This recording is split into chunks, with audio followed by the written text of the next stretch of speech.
তাহিম। আমি মোহাম্মদ তাহিম, হাতিয়া দর্জি ট্রেড ইউনিয়নের সভাপতি। আমি আজকের এই মানবিক কাজে এসে এই সুমন ক্যান্সার আক্রান্ত সুমন ভাইকে আর্থিকভাবে সহযোগিতা করতে পেরে আমার কাছে গর্ববোধ লাগছে। এই সংগঠনের বাকি সদস্যরা, সেক্রেটারি জনাব মোহাম্মদ আলী, সহসভাপতি জনাব মোহাম্মদ সাদাত হোসেন, অর্থ সম্পাদক জনাব হাসান, কার্যনির্বাহী সদস্য জনাব মোহাম্মদ তাহের, জনাব মোহাম্মদ হাশেম, জনাব সবুজ আরাঙ্গ সহকারে আমাদের সকল ভাই অবিরাম পরিশ্রম করে এই ক্ষুদ্র ক্ষুদ্র টাকা থেকে, দর্জিদের ক্ষুদ্র ক্ষুদ্র টাকা থেকে জমিয়ে এই টাকা আজকে আমরা 51,000 টাকার নগদ তহবিল ভাইকে দিয়েছি। ভবিষ্যতে আমাদের এই মানবিকতা কাজ আরও দৃশ্যমান থাকবে। আমরা হাতিয়াবাসীকে উদাত্ত আহ্বান জানাবো যে 35% শ্রমিক গণঅভ্যুত্থানে প্রাণ দিয়েছে। এই 35% শ্রমিক সুন্দর একটি বাংলাদেশের জন্য প্রাণ দিয়েছে। আমরা আজ থেকে সকল শ্রমিকদের উদ্দেশ্যে বলছি যে আমরা ভাই ভাই, 1 টাকা দিয়ে আমি যেভাবে খাবো আমার অন্য ভাইকেও খাবে।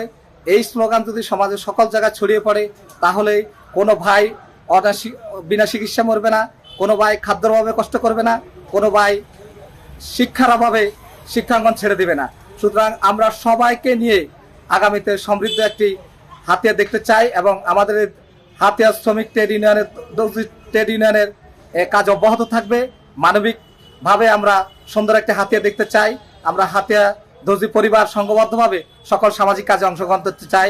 শুধু তো হাতিয়াবাসী নয়, পুরো বাংলাদেশের সকল নাগরিকদের একটি কথা বলবো, হাতিয়া দর্জি পরিবারের পক্ষ থেকে আপনাদের কাছে আমাদের আকুল আবেদন যে তমরুদ্দি ইউনিয়নে সুমন তালতলি যার বাড়ি, তিনি ক্যান্সারে আক্রান্ত, তার 2টি সন্তান রয়েছে, তার মা বাবা রয়েছে, তার স্ত্রী রয়েছে, ওনারা খাদ্য খুব কষ্ট করছেন। সবাই মানবিকভাবে এই সুমনের পাশে এসে দাঁড়ান।